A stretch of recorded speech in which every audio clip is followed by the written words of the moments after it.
надежда ею нет, миром жизнь наполняешь лишь ты. Нет таких, как наш Бог, нет таких, как наш Бог.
Красивый Господь, Твоя слава, Твоя любовь, о, как славен Ты, мой Господь.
и поставим на служение. Спасибо Тебе, Господь, за всех начальствующих, Господь, во главе церкви, за Северо-Восточный союз, за Господь, во имя Иисуса Христа. Пусть будет сердце Отца, Господь, у каждого, кто водим Твоим Духом, Господь, кто поставлен, Господь, вести Божие стадо во имя Иисуса Христа. Благодарим Тебя за каждое служение, за каждого служителя, который есть в нашей церкви.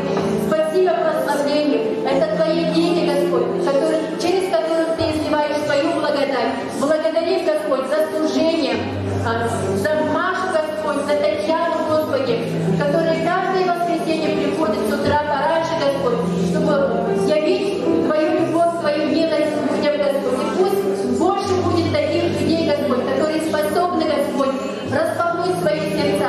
Мы благодарим Тебя, Господи.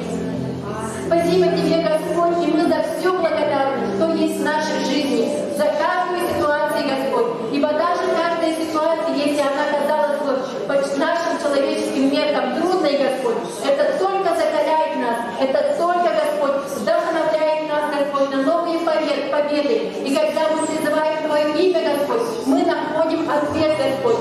Ибо только ответ есть в Твоем имени, Господь. И мы сейчас берем власть над всякой болезнью, Господь, над всякой болезнью, Господь, которая есть, Господь, на этом свете, Господь. Если кто сегодня болен, пусть призовет имя Господа Христа, и пусть Слово Его ранами Иисуса Ты исцелен. Иисус забрал всякую немощь, всякую болезнь на Голгофском кресте. Пусть это Слово станет реальностью в его жизни. Благодарим Тебя, Господи, за то, что Ты сегодня приготовил для каждого слова в его ситуации. Если у кого нет работы, Господь, пусть он получит сегодня во время собрания хлеба, Господь. Если у кого нет, если у кого-то какие-то трудности жизненные, Господь, пусть именно Твои уши будут настроены на Божью волну, чтобы получить ответ. Благодарим Тебя, Господи. Слава и хвала Тебе, ибо только Ты достоин всей хвалы и поклонения. И вся церковь, давайте помолимся, Господи, молитва Иисуса.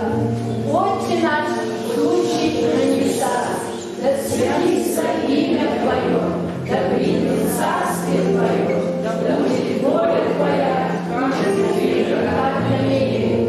Хлеб наш насущный, дай нам на сей день, и прости нам долги наши, как и мы прощаем должникам нашим, и не веди нас в искушение, но избавь нас от лукавого, ибо Твое есть царство, и сила, и слава во веки. Аминь. Слава Тебе, Господь. И мы благодарим Тебя за день, который Ты дал нам. Дети, мы приглашаем вас сюда, перед церковью, чтобы получить благословение. Благодарим Господа за этих детей, которых Ты даровал нам. Спасибо Тебе. Это есть Божье чудо, которое примножается на наших глазах. Скоро детей поднимутся пастора, евангелисты, пророки, учителя. Аминь, церковь. Аминь. Дети, мы сегодня благословляем вас именем Иисуса Христа. Вы избранные сосуды Божьи. Господь имеет свои великие планы в вашей жизни. Вы не просто дети, вы народ Божий, священное царство. Внутри вас есть тот потенциал от Бога, который будет высвобождаться в свое время по вере вашей. Пусть прямо сейчас та вера, которая в вас есть, она умножается и будет активироваться в каждом действии. Когда вы будете вспоминать Господа и просить от Него помощи, просить от Него водительства, пусть Дух Святой будет высвобождать просто сверхъестественную веру в вашей жизни. Мы благословляем вас, чтобы вы будете сдавать свои экзамены, у кого впереди экзамены, вы будете сверхъестественно, легко и просто сдавать экзамены. Вы будете лучше всех, лучше многих, потому что вы есть народ Божий. Мы благословляем ваши каникулы, ваш летний отдых, чтобы он был незабываемым, чтобы он был впечатляющим, чтобы он был долгим для вас. Вы будете возрастать за это время, и пусть всегда всегда на ваших устах будет хвала и благодарение Господу, ибо Господь всегда охраняет вас, Он любит вас, вы хранимы и любимы Господом. И мы также благословляем детское служение наших драгоценных учителей воскресной школы. Пусть Господь им дарует еще больше помазания, еще больше любви, чтобы вы могли назидаться от них, чтобы эти были советы, чтобы это мудрость от Господа, прямо от Его престола. Мы благодарим вас, дети, что вы есть послушные дети своих родителей. Вы есть те люди, которые освещают этот мир. Вы есть соль этого мира, свет этого мира. Также мы благословляем нашу сестру Тонечку. Благодарим Тебя, Господь, за Твое благословение, Господи. За этого ребеночка мы благодарим Тебя, Господи. Прямо сейчас мы призываем на него кровь Иисуса Христа, на его дух, душу, тело. И он будет расти просто в сверхъестественной атмосфере любви, доброты и принятия. Пусть он родится в свое время, Господь, на радость всем нам. Во имя Иисуса Христа мы благословляем беременность, мы благословляем роды вовремя. Во имя Иисуса Христа, потому что Господь сказал, нету рождающих вне времени. У Господа всегда свое время. Дети, будьте благословенны во имя Отца и Сына Святого Духа. Аминь. Аминь. Слава Богу. И у нас есть еще одна часть нашего служения.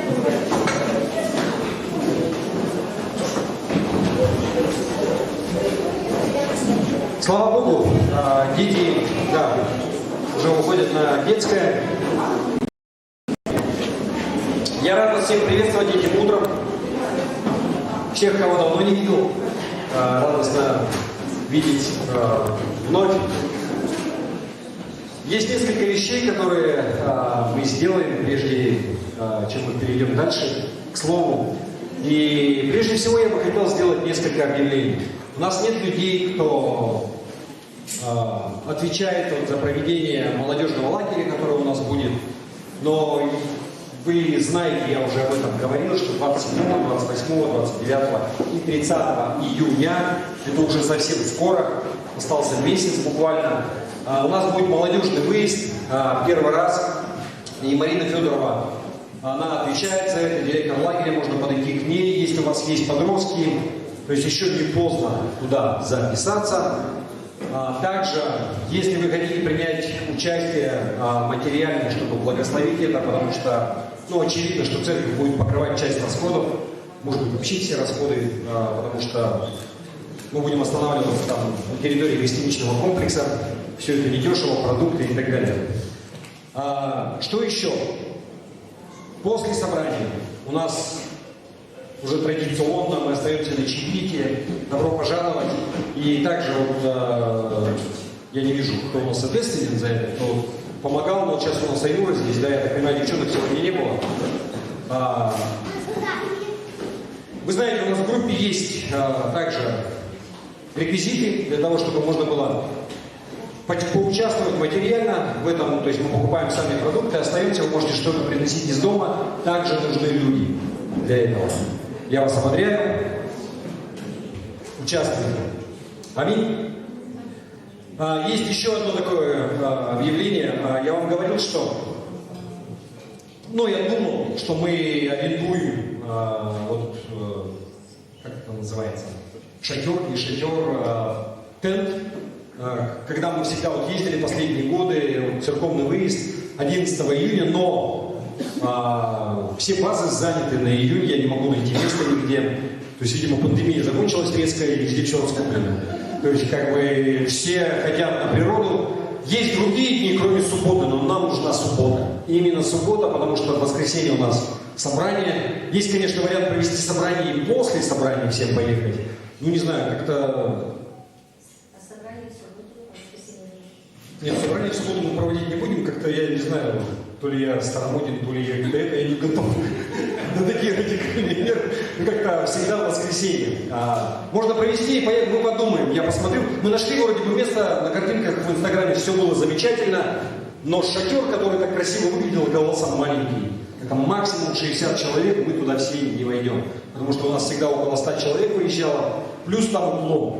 И если проводить спортивные эстафеты, то есть это вот прямо на Кубакинском мысе, и там довольно сильный уклон, то есть так как бы приезжаешь и потом лежишь еще как бы отдохнуть после этого отдыха, потому что все болеют, те, кто принимал в спортивных эстафетах участие. А если вас заставить бегать в гору, то я думаю, это будет вообще весело. Будет тяжело. Поэтому мы ищем пока место. К чему я это говорю, что молитесь об этом. То, что мы до этого выезжали, было классное просто время, было классное место. Попробуем еще раз туда, во-первых, ну, то есть, как я сказал, уже все раскуплено и очень дорого. Ну, то есть, по сравнению со всеми остальными. То есть, например, вот этот тент, который мы искали, просто вам это, и который вроде бы подходил, и мне цена очень нравилась, потому что она была всего 7 тысяч рублей. А вот тот тент, куда мы ездили, он стоит 35 тысяч. Это вот просто приехать и там посидеть, ну, как бы, еще и дальше ехать гораздо туда. Но все в руках Господа, доверяем Ему, то есть, всему свое время, я надеюсь, все будет хорошо. Просто молитесь об этом. Хорошо? Вот. Кто помнит, у нас на прошлые выходные, ну, то есть в субботу и воскресенье был гость, пастор Сергей Кульман. Кто помнит? Кто был вообще на собрании?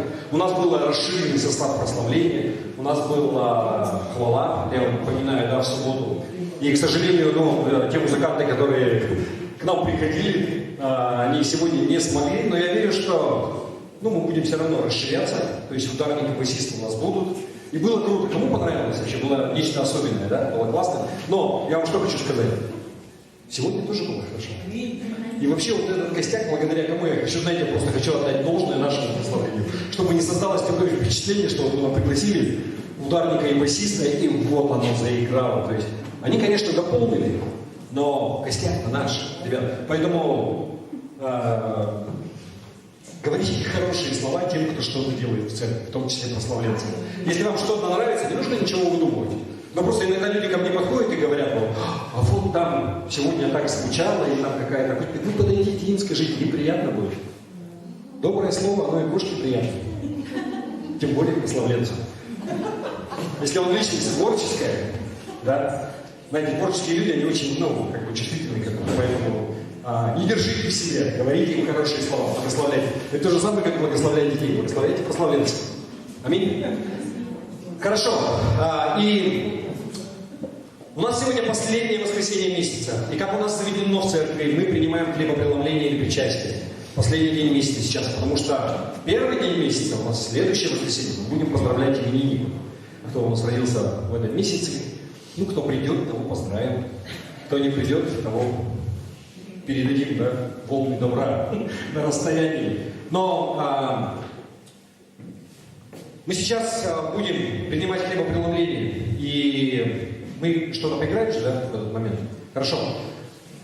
Уже можно выходить и готовиться. Я бы хотел сделать небольшой просто анонс, такой вы заметили, что мы помолились за детей и отпустили их, да? Это не случайно, то есть до того, как мы принимаем хлебопреломление, потому что мы верим, что человек принимает свое спасение в осознанном возрасте, осознанно. И, соответственно, причастие – это, то есть, становиться частью, да, тела Христова. Церковь это делает уже более 2000 лет, исполняя ту заповедь, которую сказал Иисус Христос в последнюю вечерю, когда Он был со своими учениками. Он сказал, что «делайте это в мое воспоминание». Мы вспоминаем, что Он сделал для нас, да, Он умер за нас, в прямом смысле, буквально. Он понес грехи этого мира, в том числе и твои, и мои. И Он сказал, что это тело мое, которое было ломимо, это кровь моя. Поэтому, если ты принял Христа как своего Господа и Спасителя, тогда ты можешь принимать причастие. Если ты этого не делал, то толку от этого никакого.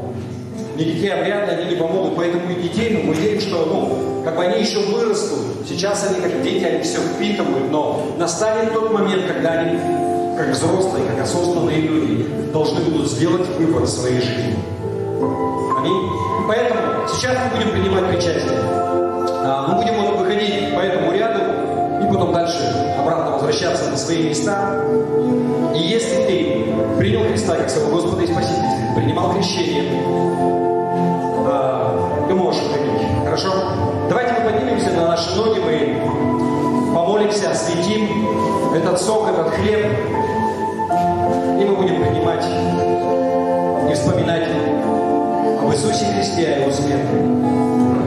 Отец Небесный, Господи, мы благодарим Тебя за Твоего Сына Иисуса Христа, которого Ты отдал за нас, за Твой чудесный план по спасению каждого человека, кто находится здесь в зале, вообще каждого человека в этом мире.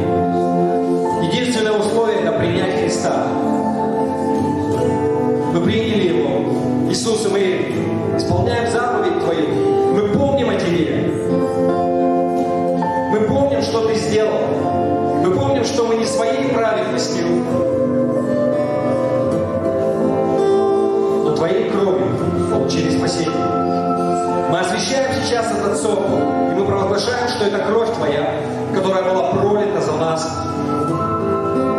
и которой мы очистились пред Богом. Мы освящаем этот хлеб и провозглашаем, что это тело Твое, которое было ломимо за нас. Мы освящаем все это, и мы принимаем с благодарностью в сердцах, вспоминая о Тебе. Весь Божий народ сказал. Аминь.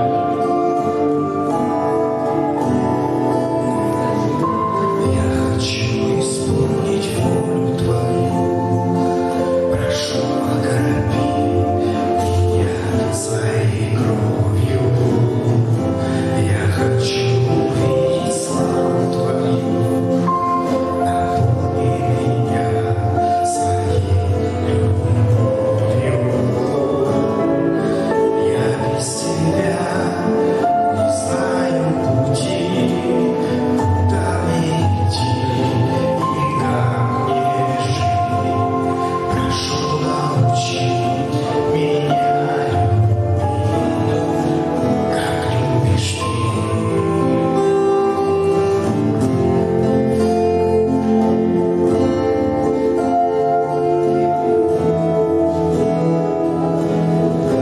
Я хочу исполнить волю Твою, прошу, окропи меня своей кровью. Я хочу увидеть славу Твою, наполни меня своей любовью. Я без Тебя не знаю пути, куда мне идти и как мне жить.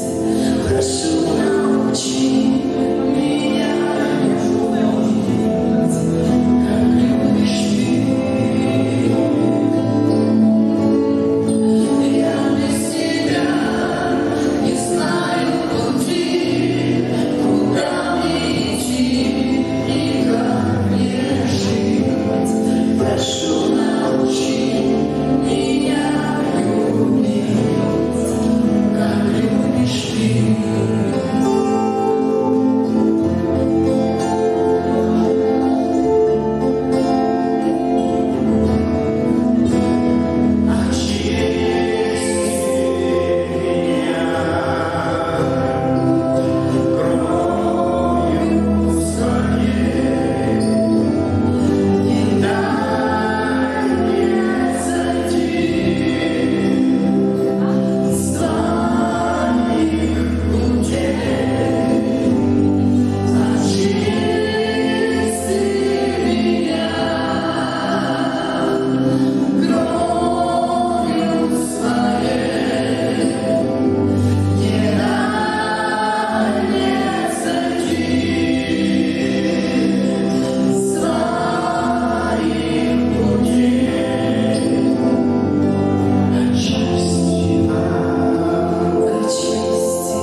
Аллилуйя, Господь.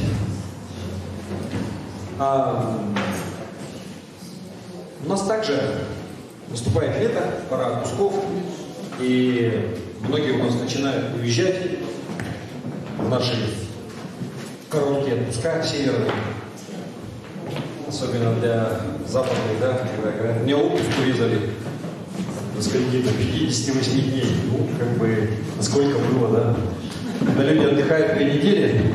Но я к чему это говорю? У нас вот наш диакон Наталья и Олег Игумновый, они уезжают в следующее уже воскресенье, уезжают на 3 недели. Давайте мы их благословим. Также я хотел сказать, если у нас кому-то еще предстоит, кто не уезжает в отпуск на этой вот неделе, предстоящей до следующего воскресенья, также можно выйти, мы также за вас помолимся и благословим, если есть кто-то. Хорошо? А так, Наташа, можно? Выходите сюда.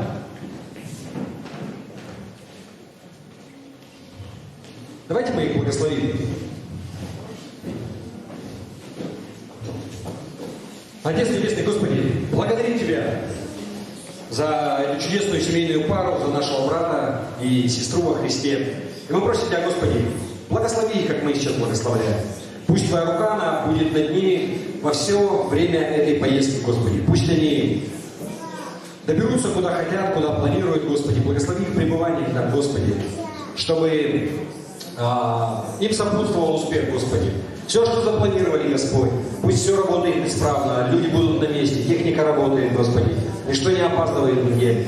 Господь, и пусть получат хороший заряд бодрости, энергии, пусть хорошо проведут время, отдохнут, Господь. Устрой их все встречи с людьми, которые будут, Господи. Пусть окажут какое-то положительное влияние, Господь.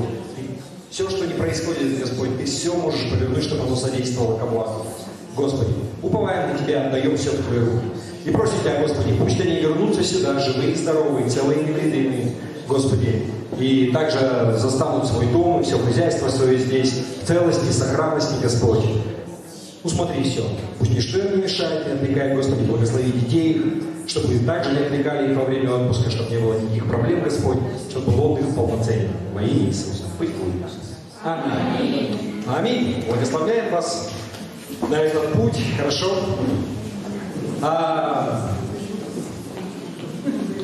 Также десятины и пожертвования. Если вы первый раз или не первый раз, но вы не понимаете, зачем это и почему, можете просто спокойно сидеть и смотреть. Нет никакого осуждения. Если вы не первый раз, вы знаете, зачем и почему мы это делаем. Давайте мы будем давать, если вы что-то приготовили. Также у нас есть реквизиты в группе.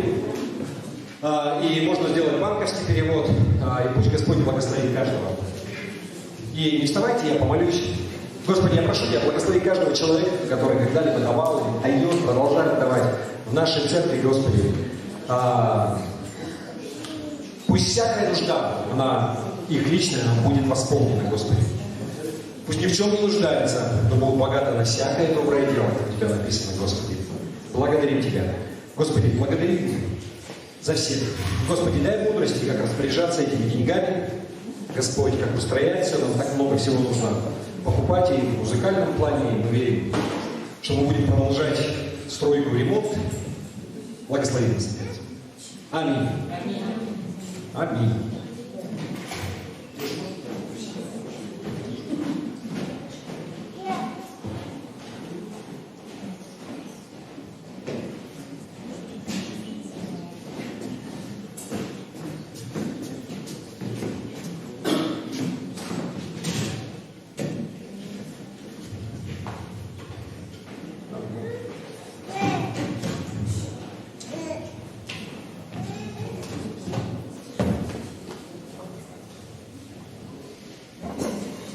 У нас на прошлом собрании у нас проповедовал пастор Сергей, и глубокие мысли такие были, слава Богу. Я бы хотел напомнить, если вы помните, то есть до того, как пастор Сергей приехал, я делился с вами на 2 проповедях, да, такими мыслями по поводу, помните, имен, которые как ярлыки, бывают, люди навешивают, да, иногда мы сами на себя навешиваем. Мы говорили про Матвея, который был мытарь, да, и говорили про него, и что это вообще было. Потом мы говорили про Симона Зелота на следующее воскресенье и говорили о том, что это были люди совершенно противоположных взглядов. Да? То есть, что зелоты, они прям ненавидели коллаборантов, тех, кто сотрудничал с оккупационными властями, и задались таким вопросом, а как Матвей вообще выжил, почему зелот, Симон он не убил его там, да? Что же произошло? А произошел Иисус, да? И как мы говорили о том, что когда мы становимся верующими, да, все наши политические взгляды, личные предпочтения, они уходят на второй план. Потому что мы принадлежим тому царству. И у церкви есть великое поручение. Это какое? Идите и проповедуйте до краев земли. Да? Вот у нас край земли здесь не так далеко по нашим меркам. Это приблизительно вот там до Якутии и дальше. Да? В этом великое поручение. Поручение не было о том, что бороться там за права, не знаю, там, женщин или детей, или там еще что-то. Это могут быть благие дела. Но церковь, и поручение ее, оно не в этом. Мы проповедуем Христа и Христа распятого.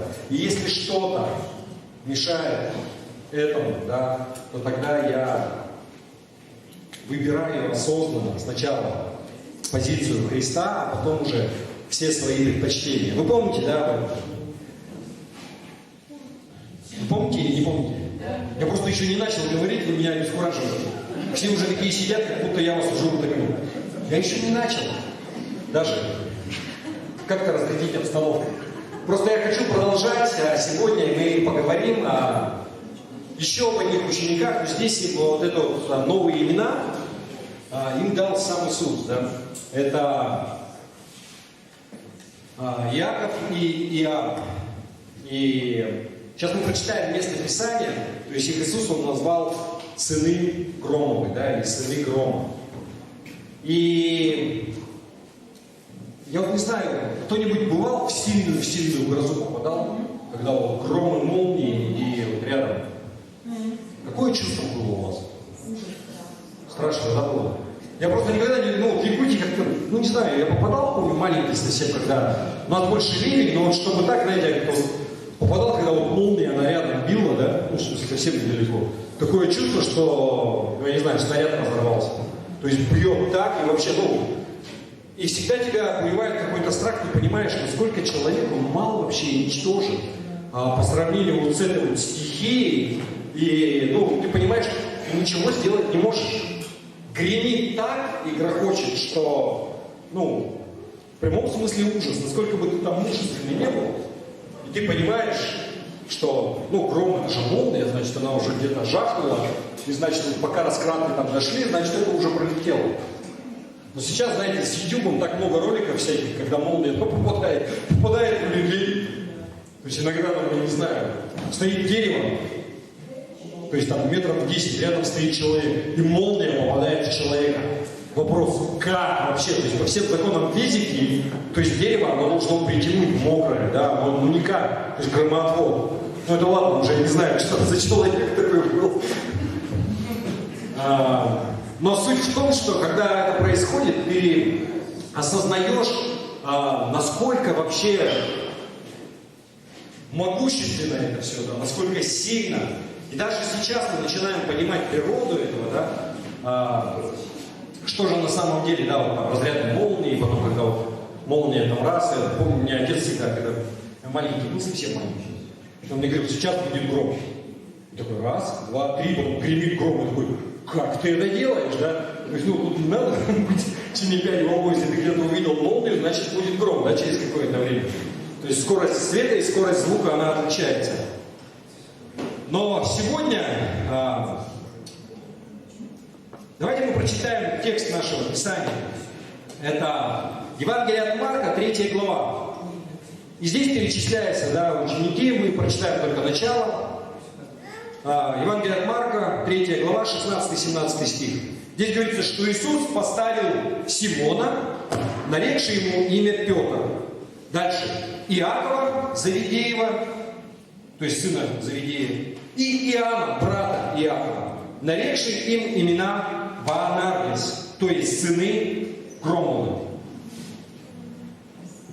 сыны Громова. Вы знаете, до недавнего времени, я, как, наверное, многие проповедники, я думал, что вот это вот имя, оно указывает на такие вот характеристики, знаете, как, наверное, ребята были вспыльчивые, как бы гневливые, тем более где-то есть там какое-то место Писания в другом Евангелии, да, и что это указывает на изъян в их характере, что вот какой-то, знаете, вот сыны Громовы, там, чуть что там, и раскаты прошли, да, но, знаете, я уже не уверен, что я так думаю, и у меня есть пара доводов, которые я бы хотел с вами поделиться. Почему я больше так не думаю?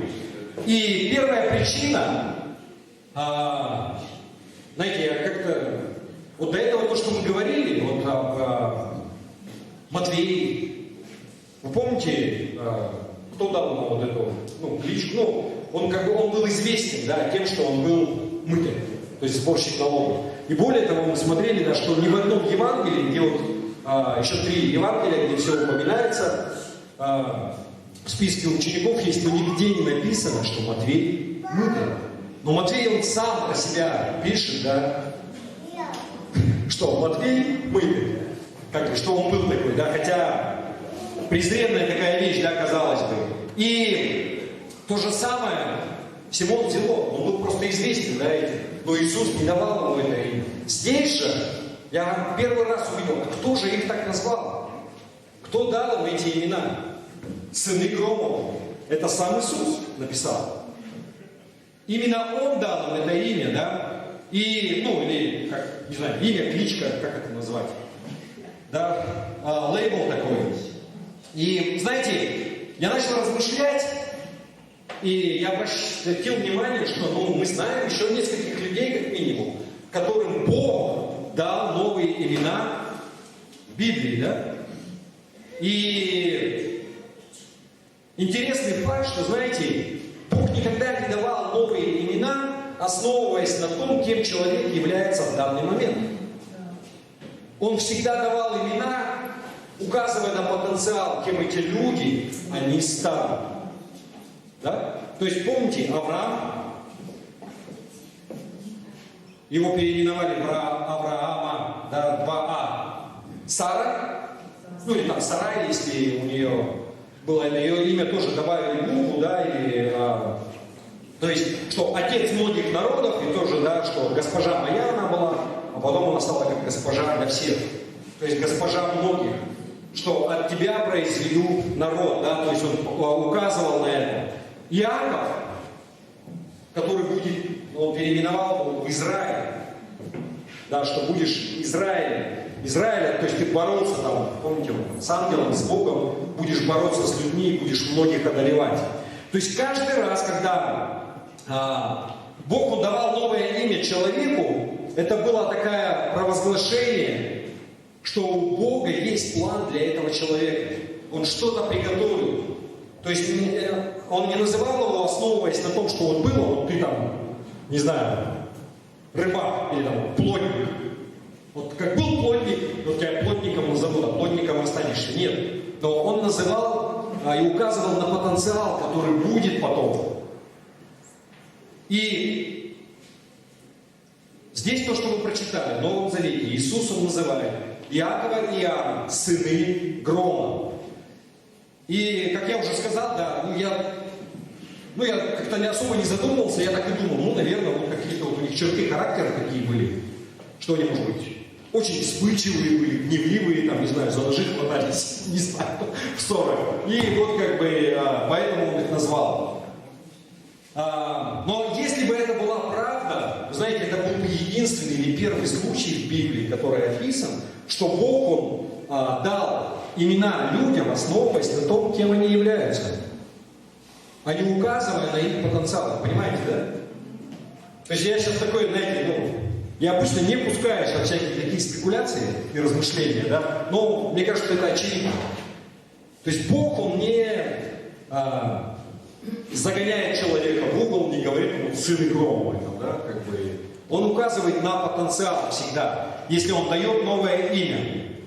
И мы знаем, да, что Иаков и Иоанн, они были не единственные ученики Иисуса, которым Иисус дал новое имя. То есть есть еще один ученик. Кто это? Петр, да? Или Симон. В простонародье был. И Лука, 16 глава, 13-14 стих. Когда же настал день, призвал учеников своих и избрал из них 12, которых и наименовал апостолами. Симона, которого и назвал Петром. Да?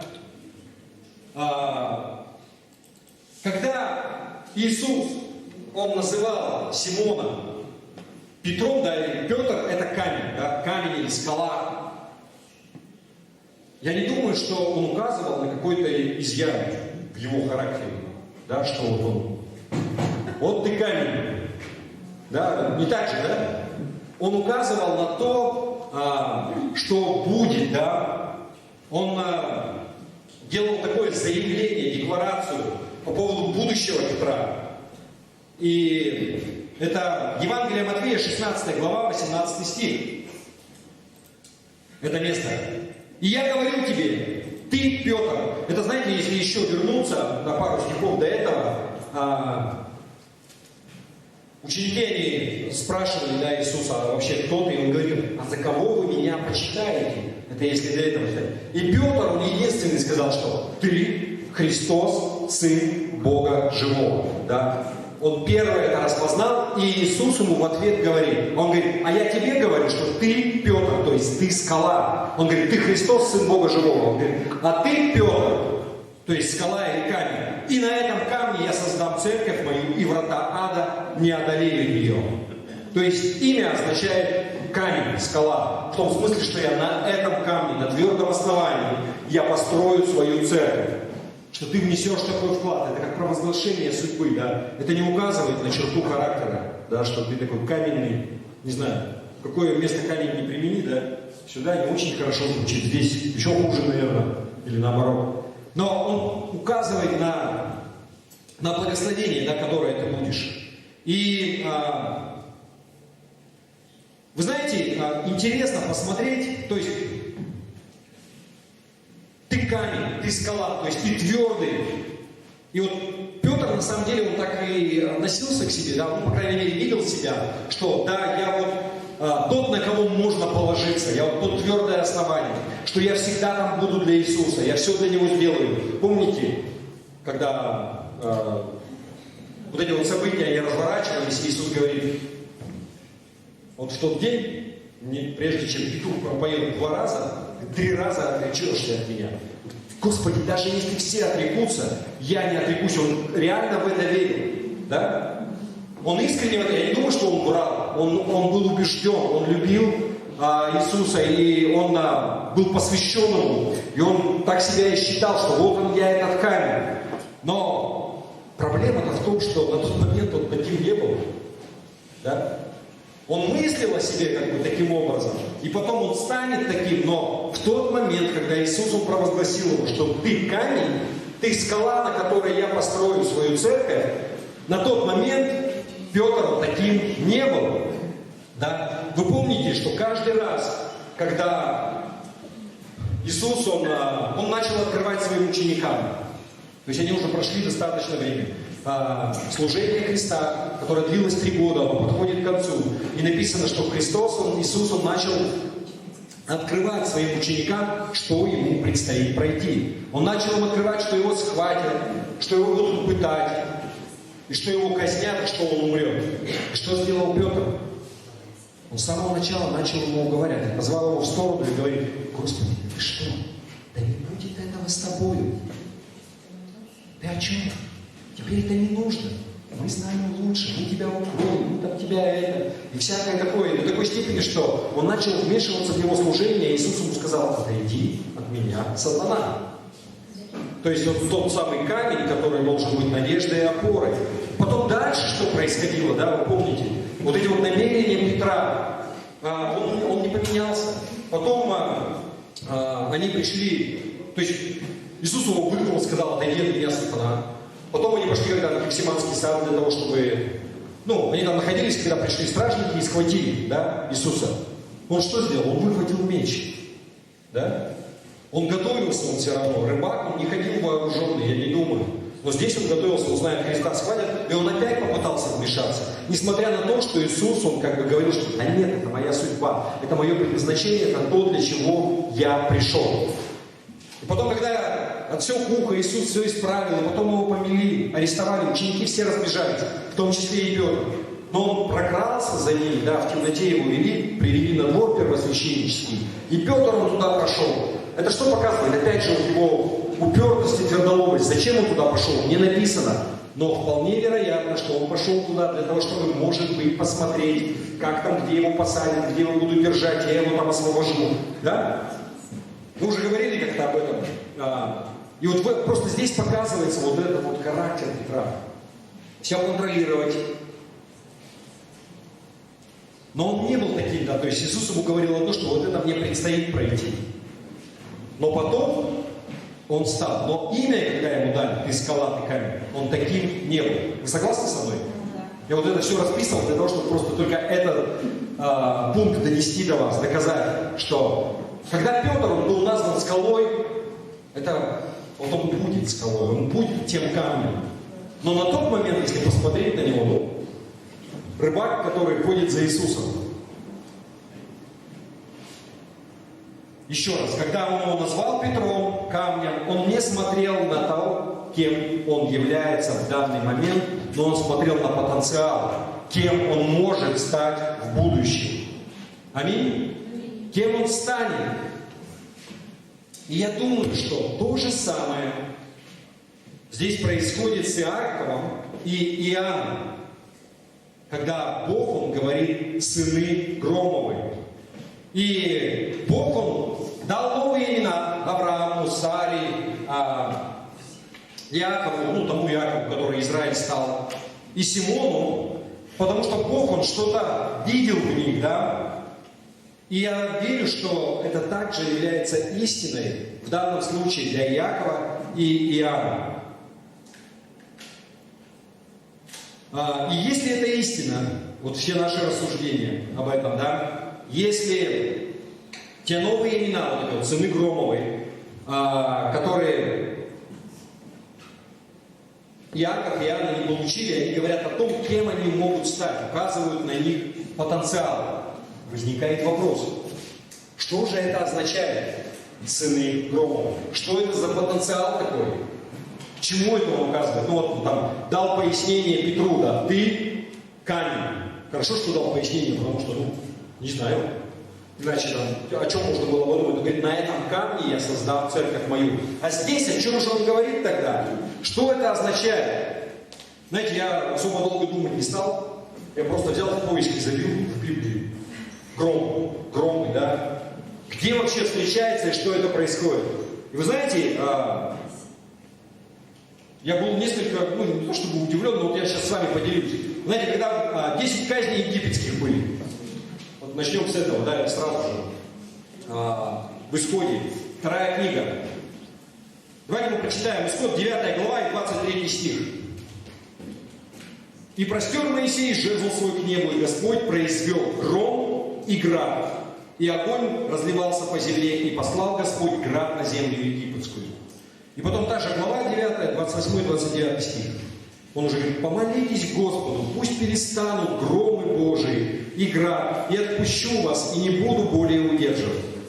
Моисей сказал ему, как скоро я выйду из города, простру руки мои к Господу, громы перестанут, и града более не будет, дабы ты узнал, что Господня земля. Знаете, следующее местописание, когда Бог, Он дает закон Израилю на горе Синай. И Исход это 19 глава, 16 стих. Мы читаем.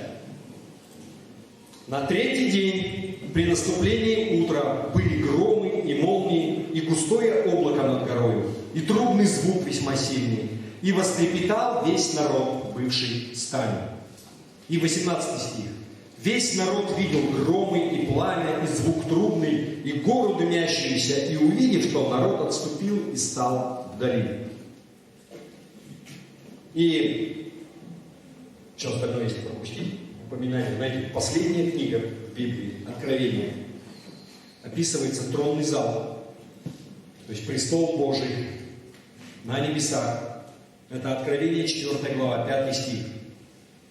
И от престола исходили молнии, и громы, и глазы, и 7 светильников огненных горели пред престолом, которых суть 7 духов Божьих. Вы знаете, каждый раз кажется, когда гром он упоминается вообще в Писании, это говорит о присутствии Божьем, да, о его силе. То есть мы сейчас-то попадешь в грозу и думаешь, Господи, да, благослови. Но в те времена, люди, представьте, что для них это было. То есть гром и молнии, когда если сильно это, там они сразу на колени падали, да? И каждый раз, когда говорится про гром, это как такое выражение силы Божьей, как он в этом проявляется. И вы знаете, в книге Иова есть такой интересный стих, 40 глава, 9 стих. Такая ли у тебя мышца, как у Бога? И можешь ли возгреметь голосом, как Он? Знаете, вот глагол, как это, там, они сходные в этом, что прогромыхать голосом, как Бог. Можешь ли ты таким образом? Что у него голос, как гром. То есть звук грома – это как голос Божий. Я к чему вообще вот это подвожу? Я сейчас просто одни размышления, да? Это не доктринальное какое-то учение в Библии.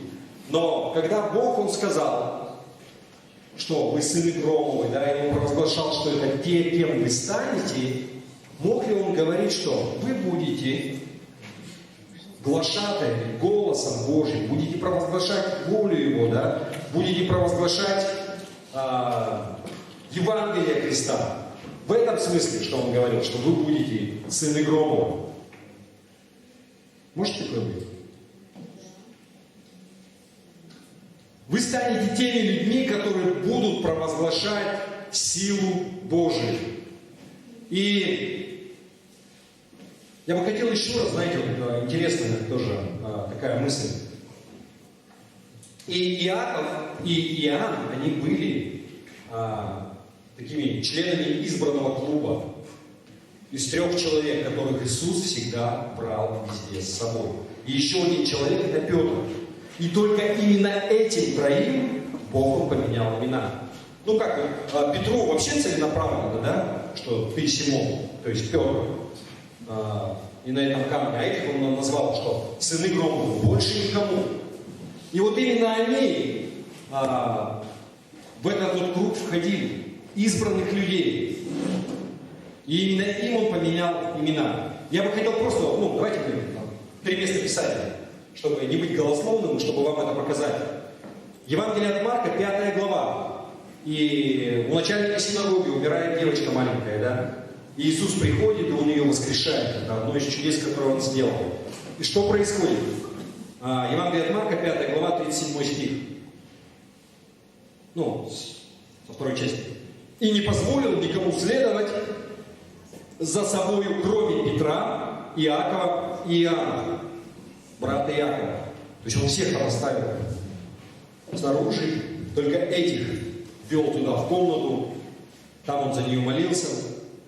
Дальше, помните то место Писания, когда Иисус, Он зашел на гору Преображения, где Ему явился Моисей и Илия, да?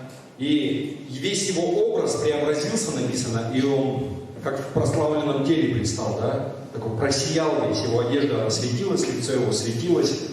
И кого Он взял с собой? Матфея 17 глава, 1 стих. «По прошествии дней 6 взял Иисус Петра, Иакова и Иоанна, брата Его, и возвел их на гору высокую одних». И потом он дальше эти события, они там разворачивались. Остальных учеников Он никого не взял, только этих 3. Следующее место Писания, да, Гефсиманский сад. Иисус, Он уже знает, что Его схватят, и Он идет туда, чтобы помолиться, да, и Он там молится, и говорит, что: «Отец, Если только это возможно, пусть вот это все, то, что мне предстоит, оно пройдет мимо меня. Но, впрочем, не моя воля, но твоя да будет. Насколько серьезный момент вообще все. Кульминация его служения, вообще кульминация Божьего плана. Кого он берет с собой туда? Да? Пришли, это Евангелие от Марка, 14 глава, 32-33 стих. Пришли в селение, называемое Гефсимания, и он сказал ученикам своим: посидите здесь, пока я помолюсь. И, взяв с собой Петра, Иакова и Иоанна, и начал ужасаться и тосковать. То есть он их там всех оставил, а этих троих взял с собой, пошел и там начал молиться. И, как я уже сказал, да, Иаков, Иоанн и Петр вместе с ними — это единственные ученики, которые получили новые имена от Иисуса. Мы говорили, что для этих, да, скорее всего, ну, по нашим рассуждениям, что сыны грома — это значит, что вы будете провозглашать волю Божию, да. Возникает вопрос. Хорошо? Он провозгласил, что вы будете сыны грома, вы будете провозглашать волю Господа. Если все это так, кем же они стали? Что же с ними произошло, да? Мы можем это как бы в какой-то мере отследить. И, знаете, Иаков, ну, он не очень долго просуществовал, прожил, да. Уже в Деяниях 12 главы описывается его судьба, это 1 и 2 стих. Деяния, 12 глава, 1 и 2 стих. В то время царь Ирод поднял руки на некоторых из принадлежащих к церкви, чтобы сделать им зло, и убил Иакова, брата Иоаннова, мечом. Иакова уже убили, его казнили, то есть мечом, скорее всего, ему отрубили голову, то есть это как у римлян было, то есть погиб он от меча. Это где-то ориентировочно 3-й год существования церкви. Всего лишь. То есть на 3-й год. Ну, по разным подсчетам, то есть 12 глава, те события, которые описываются. И на что я бы хотел здесь обратить внимание? Вы знаете, было 12 апостолов, 12 учеников, потом еще туда Павел присоединился, да? Но не схватили ни Матвея, да, ни Фому, там, не знаю, кто там еще из учеников был, ни Петра на тот момент, но именно Иакова. И не просто, да, для того, чтобы убить, чтобы казнить его, умертвить его. И потом дальше, если читать, там, знаете, написано, что царь Ирод, он увидел, что это как бы, что он угодил этим действиям, да, вот этим первосвященникам, всяким религиозным иудеям, вот этим. Что это говорит? Ну, наверное, опять же, здесь я только размышляю, да, этого нет прямо дословно в Писании, но если так произошло, и он угодил, и вот такими именно его схватили, наверное, он чем-то раздражал книжников и фарисеев.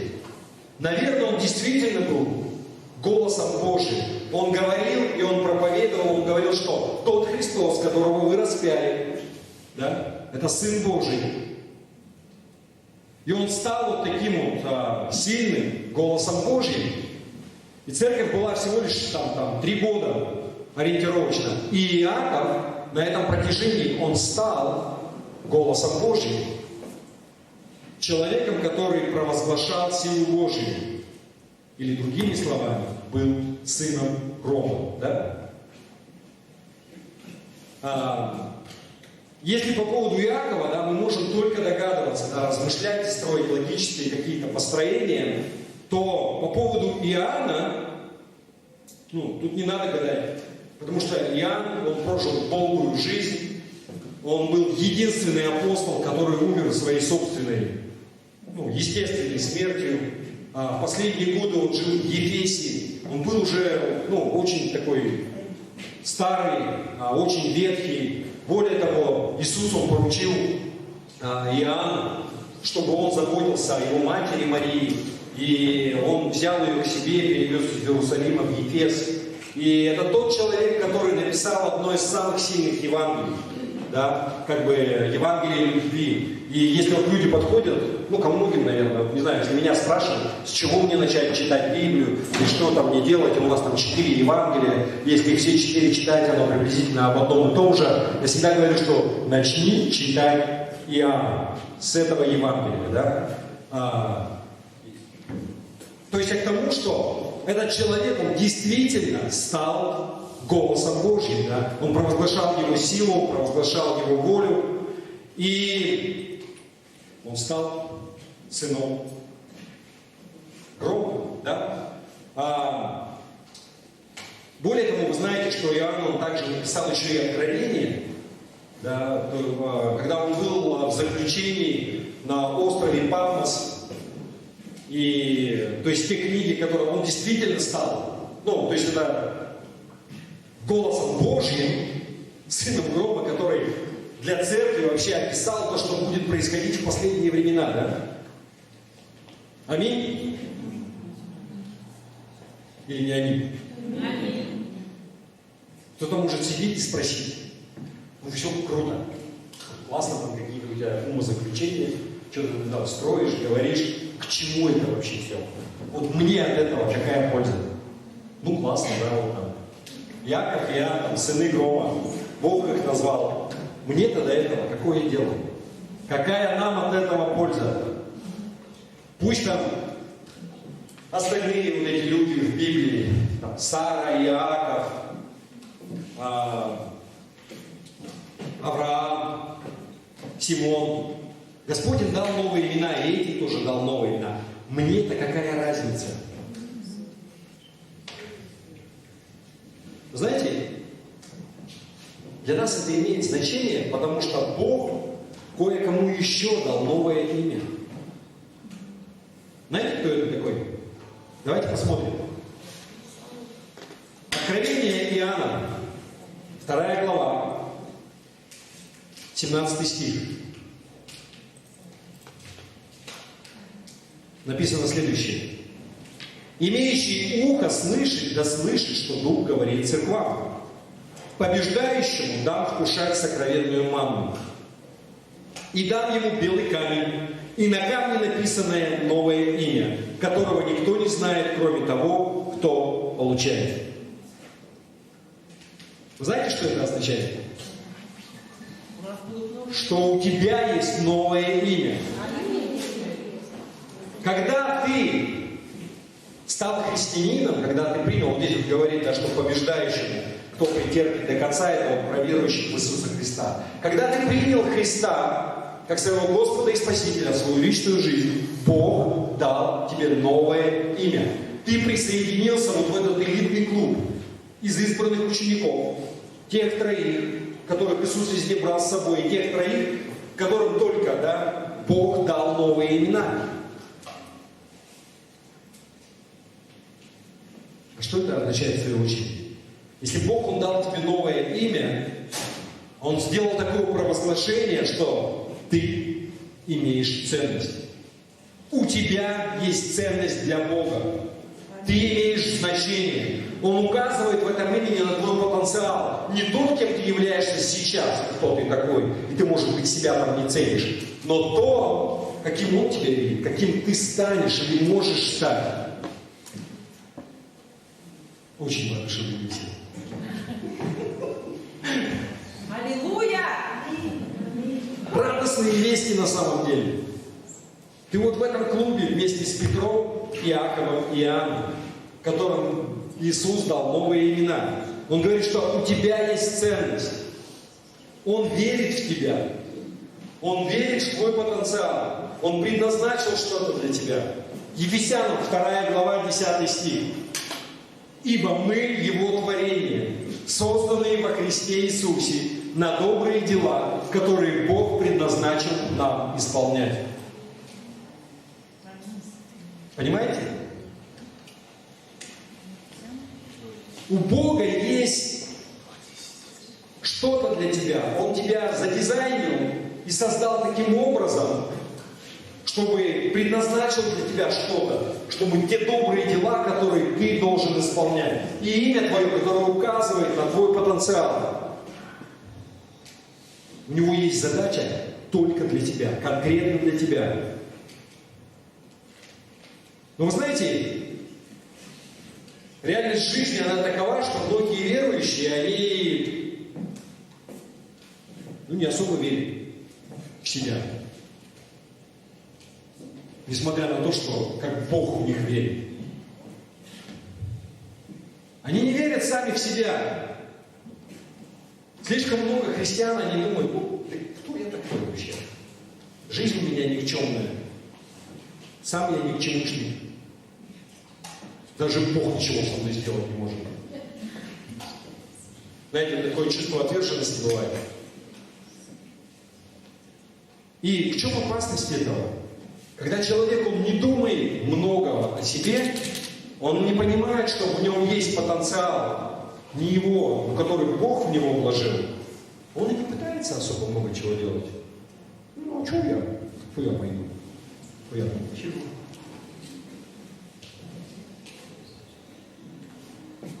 Знаете, фраза такая мне запала, когда Сергей Куман здесь был, пастор. Я не помню, на домашних, по-моему, да, когда он с кем-то встречался. Я не помню уже где, но суть в том, что говорили про смысл, это молодежка была. Да, это про молодежку. И молодежь нам задавала вопросы, куда пойти, что делать, куда там поступать. Ну, те, кто 10 класс заканчивают, у них там прямо мозги вот так на раскоряку, и что делать, как бы, да. И Сергей вам привел такой пример, что многие люди, когда они уже на смертном одре, или на смертном одре, они уже прожили, жизнь она уже прошла, она уже сложилась, так скажем. И когда им задают вопрос, что бы вы изменили в своей жизни, если бы у вас была такая возможность, если бы вы жили по новой, он говорит, что очень многие отвечают, чтобы я бы больше рисковал. В хорошем смысле. Знаете, пробуй себя. В чем? Да не бойся ты, потому что если ты ничего не будешь делать, ничего не произойдет. Люди из-за страха того, что они потерпят неудачу, они вообще ничего не предпринимают. Ну, я пойду и там, и все, обломится. Но пока ты не попробуешь, ты не узнаешь. Но если ты пойдешь, ты можешь и преуспеть. Вы понимаете? То же самое, да, вот с нами, как с верующими. Зачем мне там что-то делать, зачем рисковать? Вот еще там, смеяться надо мной все будут. Скажут, куда ты попер? А тебе уже там лет-то сколько, ты на себя посмотри, на год выпуска. Зачем пытаться, если все кончится плохо, да? Я читал про одного спортсмена, бейсболист. У нас вид спорта этот не очень популярен, от слова совсем, да? Никто не знает вообще, что это такое. Ну, типа наши лоты, хотя мы в лоту уже не играем. Но 30-е годы, это как вот там прямо вот такие легенды, есть звезды в бейсбольном мире. И, знаете, вот один из таких людей, то есть это вообще американский футбол, когда, на регби похоже, который все носятся, это спорт номер 1 в Америке. Как бы, да, это вообще. То есть, когда проходит финал, они его скромно называют Кубок мира, как все у них. То есть, мировой кубок, у них финал, это финал Америки. Страна, она замирает. То есть, все сидят дома, все смотрят. Билеты стоят просто сумасшедших денег, там, $1000. В смысле, это не перекупов, это просто пойти и присоединиться. Но это я вам так, то есть, именно спортивные мероприятия, это всегда события. Второй спорт по популярности это бейсбол. То есть в него играют все пацаны, девочки играют, но они играют в софтбол, так называемый, да, там. Я просто к тому, что это очень популярно. И это было популярно уже давно, то есть начало 20 века, вот 30-е годы, до войны еще.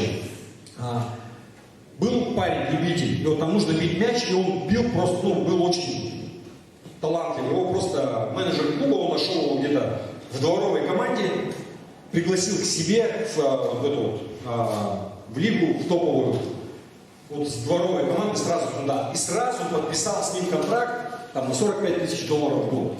То есть в то время машина новая, суперская, стоила $800. То есть это сумасшедшие деньги, это как миллионы сейчас. Да. И прошел первый сезон. И этот игрок, он, откровенно, он просто вообще никакой был. То есть полный привет, одно разочарование, команда там где-то в хвосте турнирной таблицы, никаких надежд он не оправдал. Как бы так играл, иногда, знаете, нет никакой стабильности. Где-то зазвездил, где-то провалился. И вот такое вот все.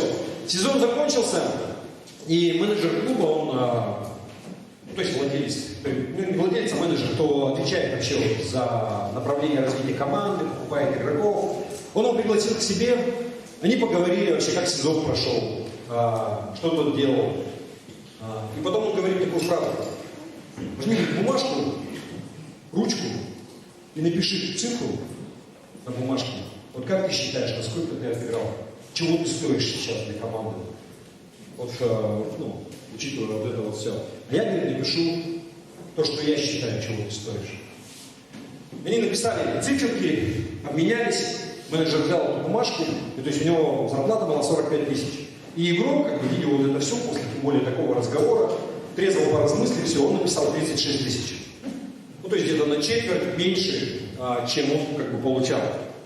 Что вот так. И он поднимает, разворачивает бумажку, ту, которую дал ему генеральный менеджер, он переворачивает ее, и там стоит цифра 45. Та же самая, которая была, на которую его подписали.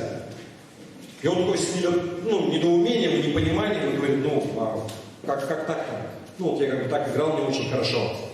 И менеджер задал ему такой вопрос: ты хочешь играть так, как ты себя оцениваешь? Или играть так, как я тебя оцениваю? Он говорит: так, как вы меня оцениваете. Он его оставил в команде, оставил ему ту же самую зарплату. И впоследствии, то есть я могу имя назвать, ни о чем не скажет это, он пошел в зал бейсбольной славы, он поставил там рекорд по количеству там этих отбитых мячей, который 80 лет продержался. То есть его совсем недавно побили. То есть он стал звездой. И как ты хочешь играть? Как ты себя оцениваешь? Или как я тебя оцениваю? Вот этот игрок, он соглашался вообще, что-то я как-то не очень. Пусть там это будет похуже, там это. И денег меньше платить, может, и стараться так сильно не надо. Знаете, какое-то вот это вот все. И вот проблема со многими христианами, я не знаю, насколько удачный пример, но если его перевести не в денежную плоскость, а в плоскость вообще талантов, ожиданий и того, что мы делаем. Слишком многие христиане, они соглашаются на маленькое и для себя, и в своем служении, и в своей жизни, потому что они не оценивают себя так, как их оценивает Бог. Да что это? Так пришел, постою в край.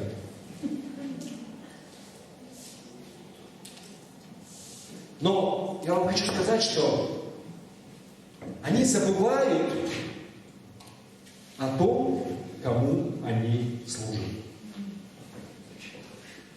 Кому мы служим? Какие у него стандарты? Какие у него ожидания?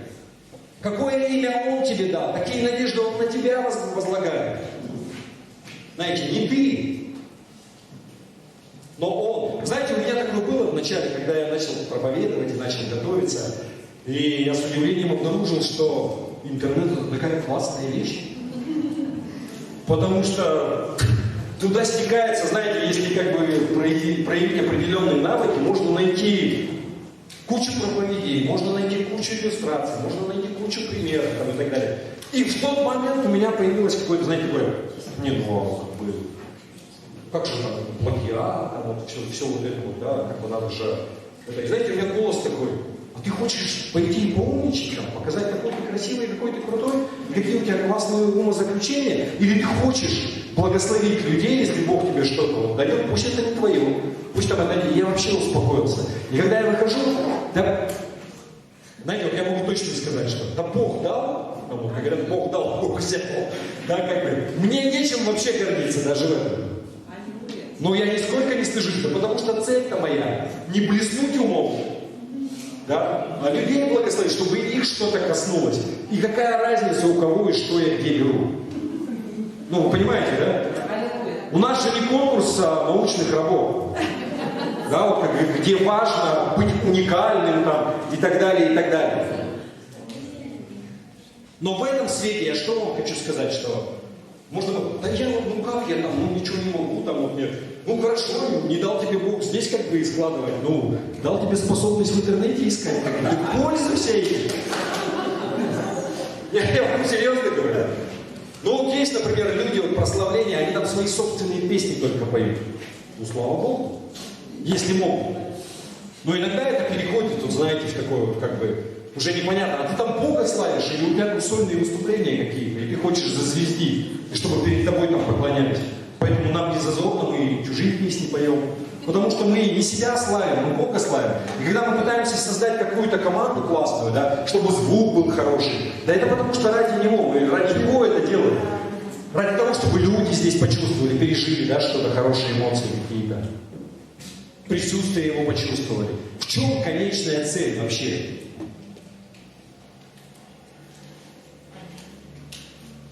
Итак, скорее всего, Иаков и Иоанн, они также как бы не особо думали про себя, что вот мы там какие-то, да, сыны Громовы, мужи Божии, когда Иисус, Он позвал их, чтобы они следуйте за мной, они обыкновенные рыбаки были. То есть обыкновенные, ну, я не знаю, по-нашему колхозники, да? Как вот если там люди, которые работают своими руками, абсолютно безграмотные. Можно прочитать об этом, знаете, вот 4 глава, Деяния книга. Когда Петр и Иоанн, они стояли перед Синедрионом, то есть это как верховный суд духовный, такой, скажем, да, у евреев, у иудеев. И вот их поставили перед ними, да. И написано в 13 стихе 4 глава Деяния. Видя смелость Петра и Иоанна и приметив, что они люди не книжные и простые, они удивлялись между тем. Между тем узнавали их, что они были с Иисусом. То есть они видели, как они учат, да, они для этого там проповедовали. И какая смелость у них была, и они смотрят на них, да это же просто обыкновенные рыбаки, которые, да, люди не книжные абсолютно. То есть иудеи, там, вот, учителя, они с малолетства изучали, да, все. Трактовали закон, размышляли об этом, ставили свою речь, дебаты какие-то у них там были. А это просто люди обыкновенные, необразованные, не книжные. И у них такая смелость, и они так их учат. И они удивлялись этому. Как же так? И потом, между тем, узнавали их, что они были с Иисусом.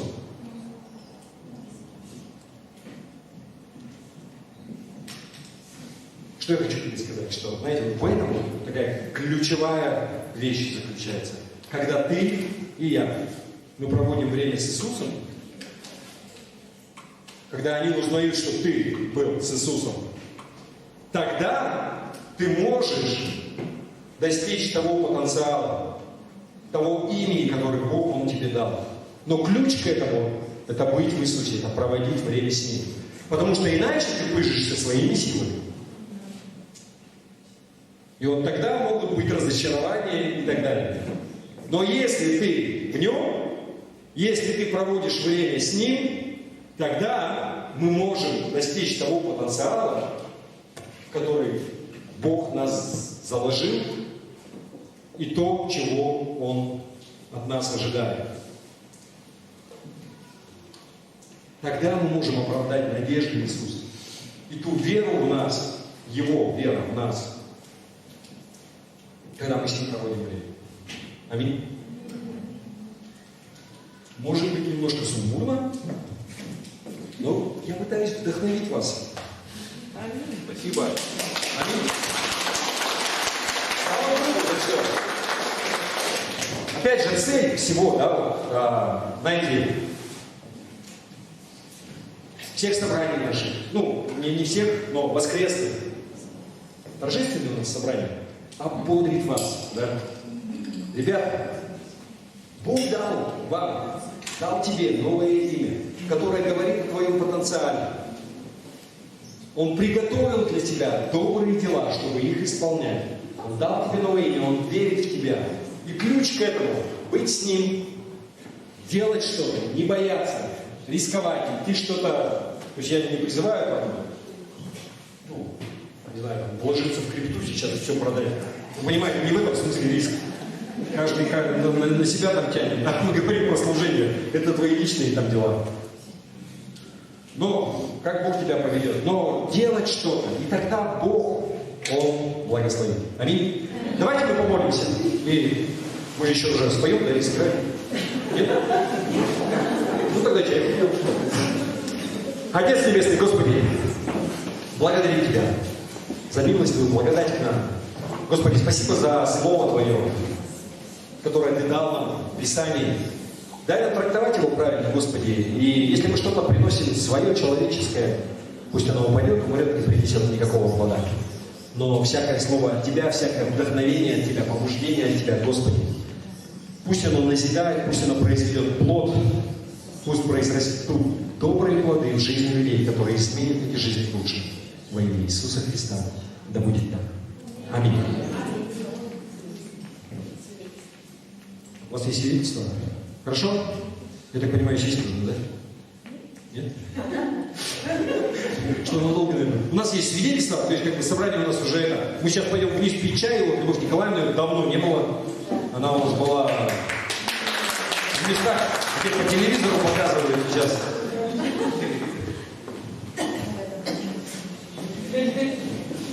Добрый день, драгоценная церковь, соскучилась. Я, во-первых, хочу